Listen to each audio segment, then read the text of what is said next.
You've probably heard about the backrooms, gain pixels, and all this liminal space stuff. But actually, what lies behind it? I mean, what are the real reasons this type of horror went viral? 2 weeks ago, I was playing a game called Dreamcore, which is based on Backrooms, and it was like that. And where the fuck are we?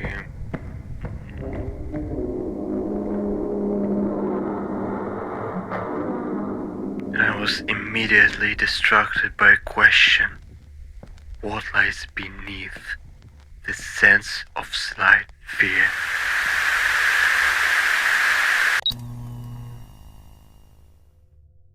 Maybe it's irrational, but I'll start with history. Wait 1 second. Yeah, that's better. So okay, here we go.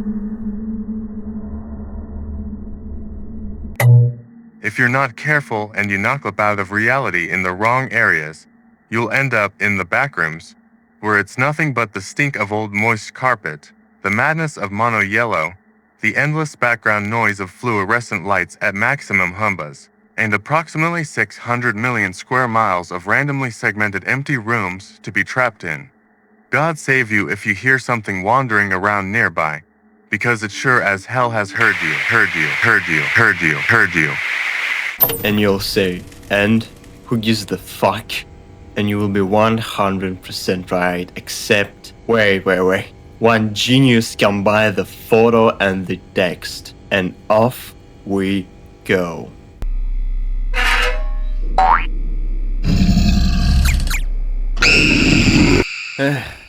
Level 0, level 1, level 2, level 3, level exclamation, level thalassophobia, level motion, level 9 quintillion 223 quadrillion 372 trillion 36 billion 854,775,807.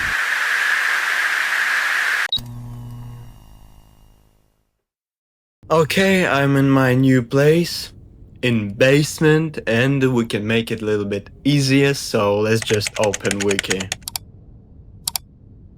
The Backrooms, a fictional location originating from 2019 Fortune thread, one of the best known examples of the liminal space aesthetic. Liminal space? What does it even mean? Maybe I'll click? That's interesting. Okay, wait. Characteristics.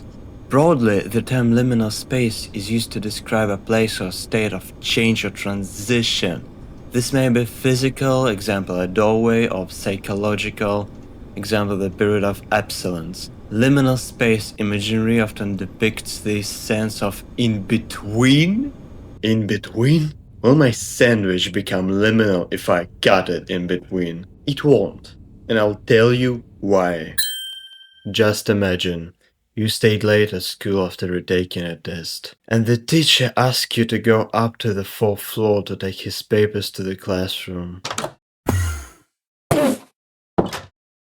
The door is closed, and now you are the only person here. You turn around and see a stairwell going up.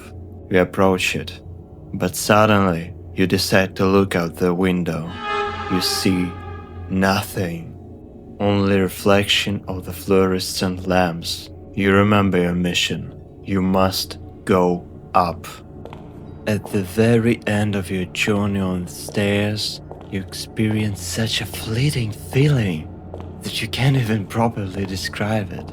You finally step out of the stairwell and walk slowly down the hallway, where the feeling becomes more and more distinct. It is as if you are somewhere you're not supposed to be. Yet at the same time, the place is familiar. It really exists. You've been here many times before, but you still feel uneasy and, uncanny. You try to find a reason for the sensation, but you can't. You reach the empty classroom, turn around and realize, on this floor, there is no context. No students, no teachers, no daylight, no sounds, no cheese, no claps, no giggles, no chats, no meaning. Only you and noise of fluorescent lamp. The similar thing was described in Freud's The Uncanny. In our case, then, Heimlich is our corridor, but without context and daylight and people, it feels evil. Freud defined it as the unhomely. He argued that the uncanny is something that was once familiar, often a repressed childhood fear or primitive belief or feeling that has returned to us in a frightening way. The true genius of this type of horror is hidden not in the monsters and screamers, but in ambient and context.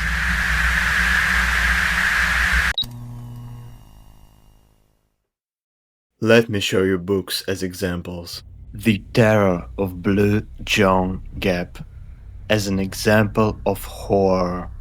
Dr. Hardcastle, a young physician with tuberculosis, rents a farmhouse in Derbyshire near the Blue John Gap caves.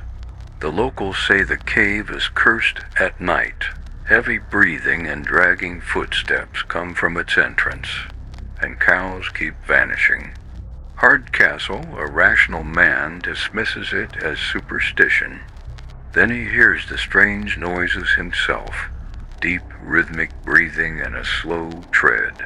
He borrows a lantern and a revolver. One morning, he enters the cave alone.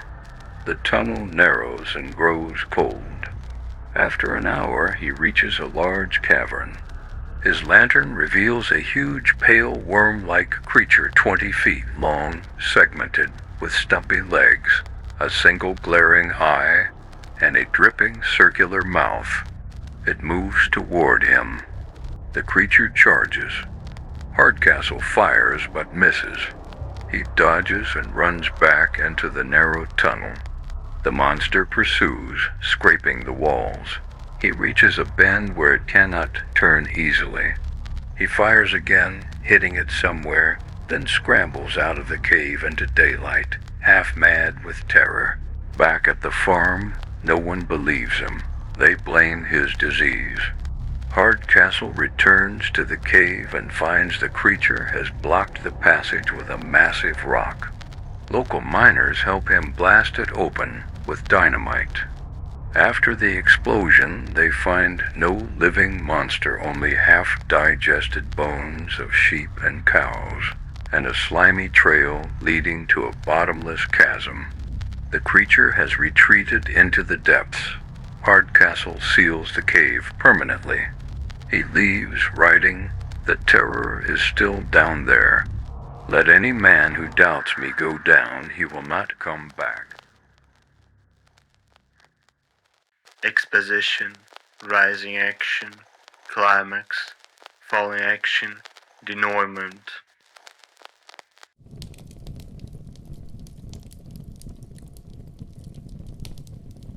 Oh, you're not sleeping. Probably you would like to hear what I was talking about. The Backrooms is something that has no climax. Backrooms is not about screamers or horror music. It's not about, oh, haunted house, oh, haunted thing, oh, possessed doll. It is a psychological horror. That factor, which consists in a recurrence of the same situations, things, and events, will perhaps not appeal to everyone as a source of uncanny feeling. From what I have observed, this phenomenon does undoubtedly, subject to certain conditions and combined with certain circumstances, awaken an uncanny feeling, which recalls that sense of helplessness sometimes experienced in dreams. Once, as I was walking through the deserted streets of a provincial town in Italy, which was strange to me, on a hot summer afternoon, I found myself in a quarter the character of which could not long remain in doubt. Nothing but painted women were to be seen at the windows of the small houses, and I hastened to leave the narrow street at the next turning. But after having wandered about for a while without being directed, I suddenly found myself back in the same street, where my presence was now beginning to excite attention. I hurried away once more, but only to arrive yet a third time by devious paths in the same place. Now, however, a feeling overcame me which I can only describe as uncanny, and I was glad enough to abandon my exploratory walk and get straight back to the piazza I had left a short while before, other situations having in common with my adventure an involuntary return to the same situation, but which differ radically from it in other respects, also result in the same feeling of helplessness and of something uncanny.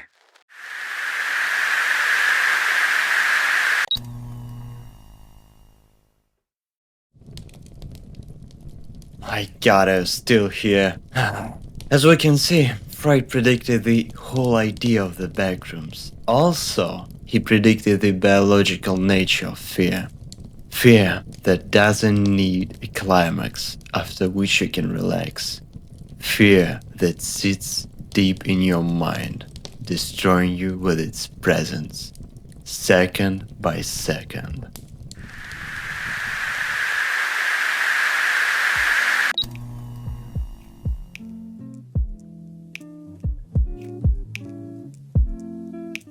Thank you all so much for watching this video. As you can see, this is a new format. This time I use my own 3D model to animate the storytelling. So please let me know what do you think in the comments, and like and subscribe. So yeah, see you soon. Bye bye.